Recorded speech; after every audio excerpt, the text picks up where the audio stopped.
O deputado federal Deltan Dallagnol, ex-procurador e ex-coordenador da Força Tarefa Lava Jato, respondeu em vídeo divulgado pelas redes sociais às acusações de que ele teria divulgado fake news ao alertar sobre as consequências do PL da censura, cuja urgência foi aprovada ontem.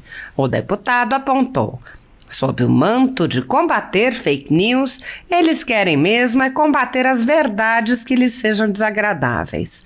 O deputado mostrou a postagem que foi acusada de fake news e leu os textos bíblicos que ele tinha citado como passíveis de censura se o projeto for aprovado.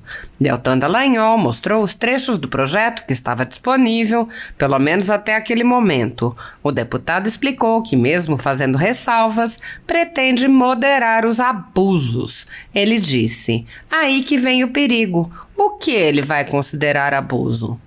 O deputado mostrou outros trechos do projeto, como o artigo 6º, que estabelece responsabilidades para as redes sociais, inclusive o controle de conteúdo, e o artigo 7º, que prevê pesadas penalidades para as plataformas.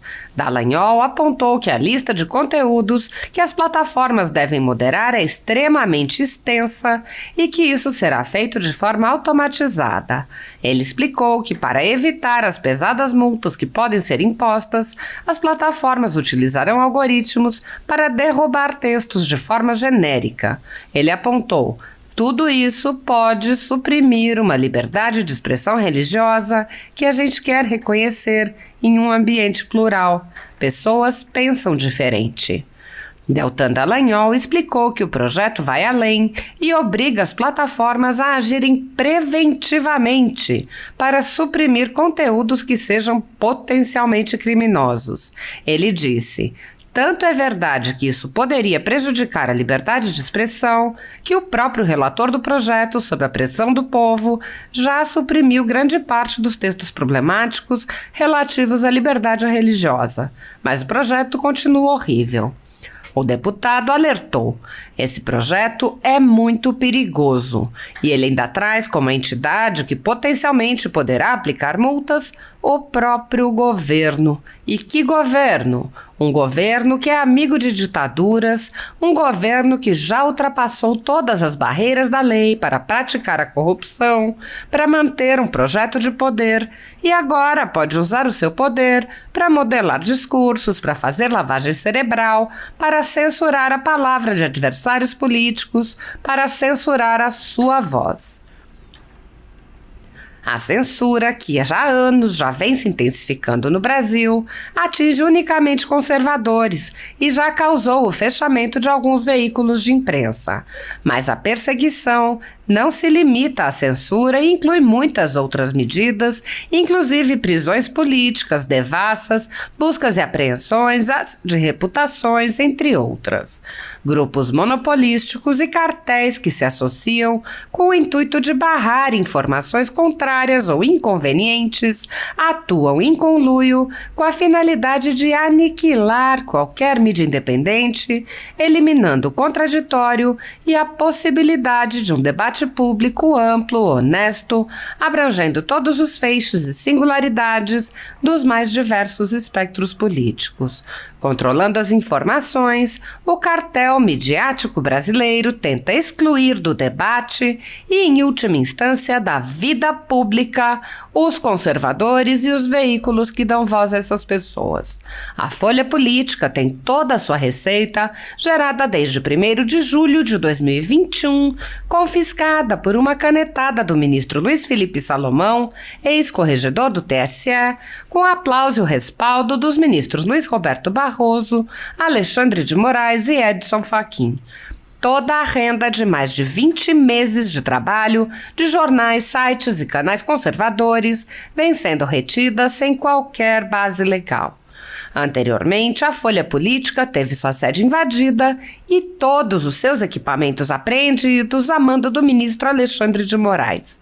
Mesmo assim, a equipe continuou trabalhando como sempre, de domingo a domingo, dia ou noite, para trazer informação sobre os três poderes e romper a espiral do silêncio imposta pela velha imprensa, levando informação de qualidade para todos os cidadãos e defendendo os valores, as pessoas e os fatos excluídos pelo mainstream, como o conservadorismo e as propostas de cidadãos e políticos de direita. Se você apoia o trabalho da Folha Política e pode ajudar a evitar que o jornal seja fechado pela ausência de recursos para manter sua estrutura, cumprir seus compromissos financeiros e pagar seus colaboradores, doe qualquer valor à empresa Raposo Fernandes por meio do Pix, cujo QR Code está visível na tela, ou por meio do código ajude@folhapolitica.org. Caso não utilize Pix, há a opção de transferência bancária para a conta da empresa Raposo Fernandes, disponível na descrição deste vídeo e no comentário fixado no topo.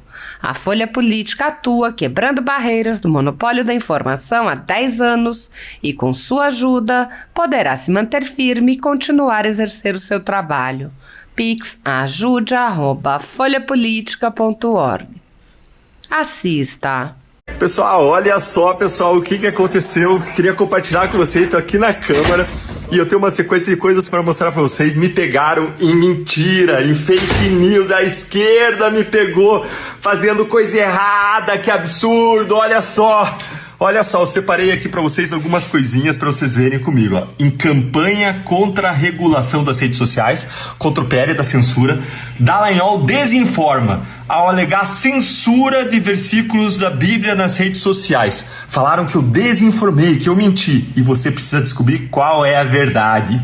Além disso, o próprio relator do projeto, que vergonha, postou nas redes sociais dizendo alerta de fake news, comentando o meu post dizendo por esse tipo de indignidade que as redes sociais estão cheias de discurso de ódio e desinformação, e chamando de fake news o que eu falei, o que mostra mais uma vez, vai provar para vocês que a gente tem que tomar muito cuidado com esse projeto que vem dele, de regulação de mídias sociais, porque sob o manto de combater fake news, eles querem muitas vezes combater a verdade que lhes é desagradável. O que aconteceu para você avaliar e você julgar e conhecer a verdade com seus próprios olhos. E é isso que importa, você entender o que está por trás desse projeto de fake news, esse projeto de censura. Eu postei ontem nas redes sociais, tá aqui no Twitter, você pode conferir lá, um post dizendo: atenção cristãos, alguns versículos serão banidos das redes sociais, veja alguns versículos que serão censurados, Colossenses 3,18, Provérbios, uma série de textos. O que dizem esses textos? Vamos ver aqui. Efésios fala: mulheres, sujeitem-se aos seus maridos como ao Senhor, pois o marido é a cabeça da mulher, como Cristo é o cabeça da igreja, que é o seu corpo, do qual ele é o Salvador. Assim como a igreja está sujeita a Cristo, também as mulheres estejam em tudo sujeitas aos seus maridos. Como vou mostrar, isso pode enquadrar em discriminação em razão de sexo, lá no projeto que vai mandar as redes sociais moderarem e controlarem esse tipo de conteúdo. Vamos para Romanos 1, 26, 27. Muita gente vai enquadrar isso aqui como homofobia, que está lá previsto no projeto, e a lei, mais uma vez, vai mandar as redes sociais moderarem, controlarem, diminuírem o alcance, ou mesmo retirarem esse tipo de conteúdo. Próximo texto bíblico, 1 Coríntios 11, 3. Quero, porém, que entendam que o cabeça de todo homem é Cristo, o cabeça da mulher é o homem e o cabeça de Cristo é Deus. O cabeça da mulher é o homem. Isso aqui pode ser encarado com uma discriminação em razão de sexo. E vamos lá para Mateus 10, 34 e 39. Aqui é Jesus falando: não cuideis que vim trazer a paz à terra. Não vim trazer a paz, mas vim trazer a espada. Vim trazer a espada e não a paz. Isso pode ser encarado como um discurso de violência e pode ser moderado também, controlado para baixo.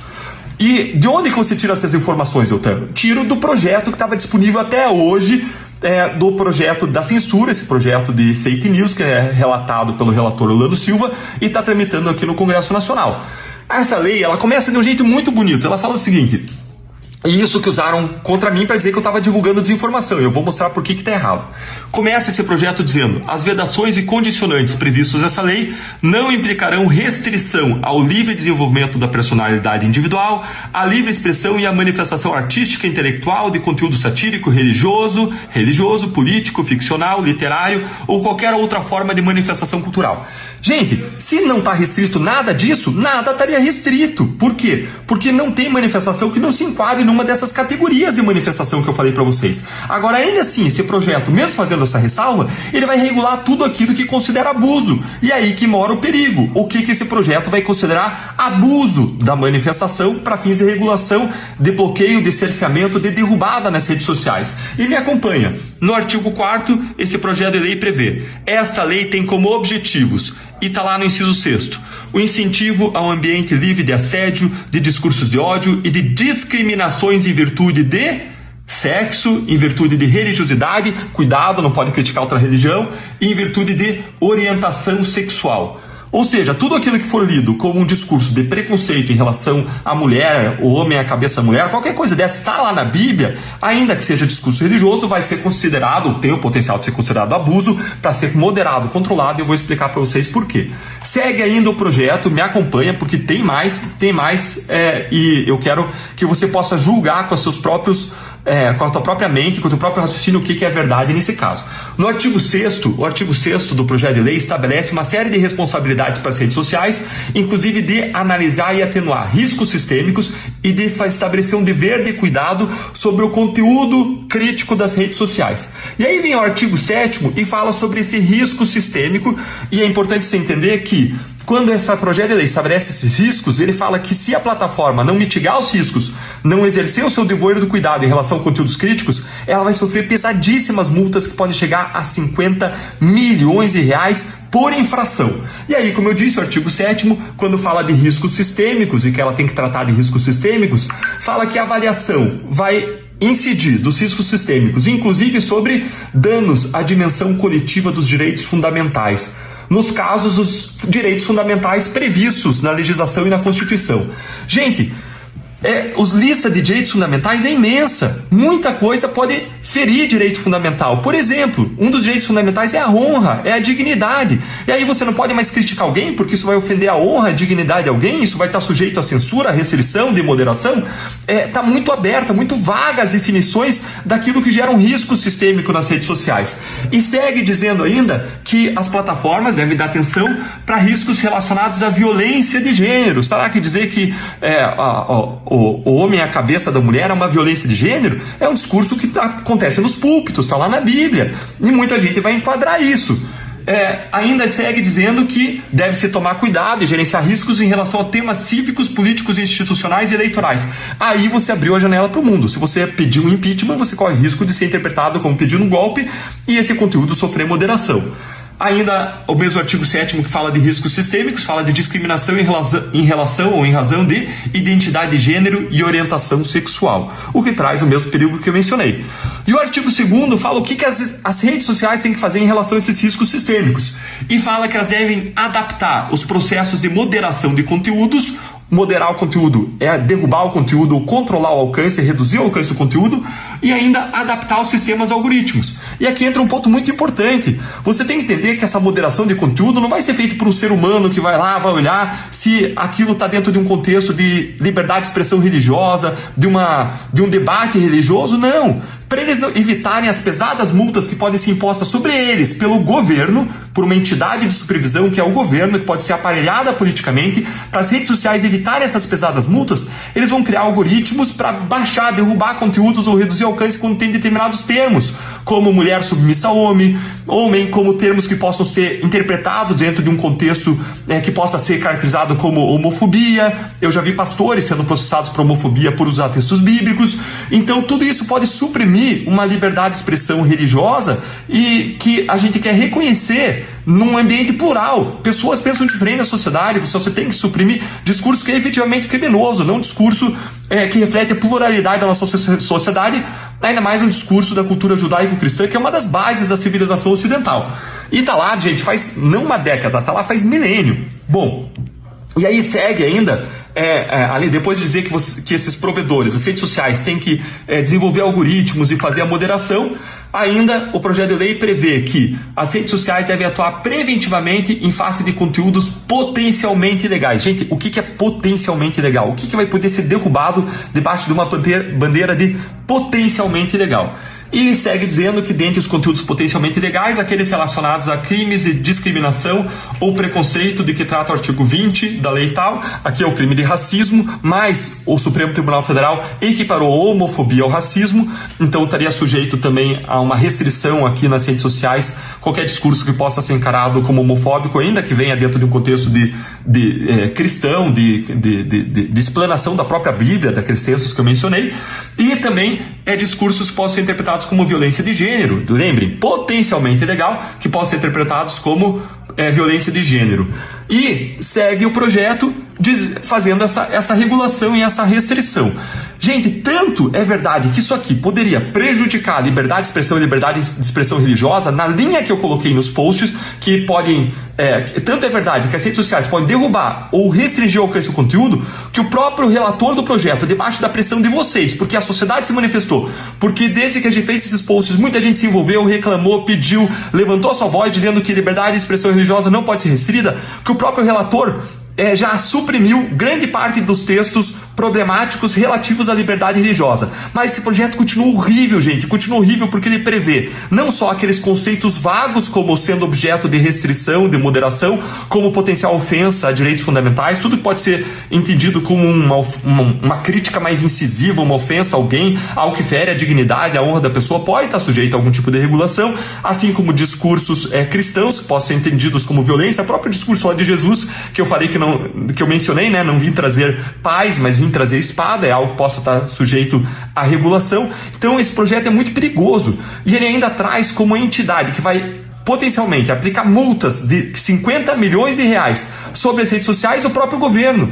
E que governo? Um governo que é amigo de ditadura, um governo que já ultrapassou todas as barreiras da lei para praticar corrupção, para manter um projeto de poder e que pode usar o seu poder agora regulador sobre as redes sociais para modelar discurso, para fazer lavagem cerebral, para impulsionar um discurso ideológico que é o discurso de ocasião, para censurar a palavra de adversários políticos, para censurar a sua voz. E nós não vamos permitir que isso aconteça. Nós vamos aqui estar lutando para que você possa continuar erguendo a sua voz. A liberdade, as mídias sociais podem ser reguladas? Podem sim, mas não com censura como está acontecendo.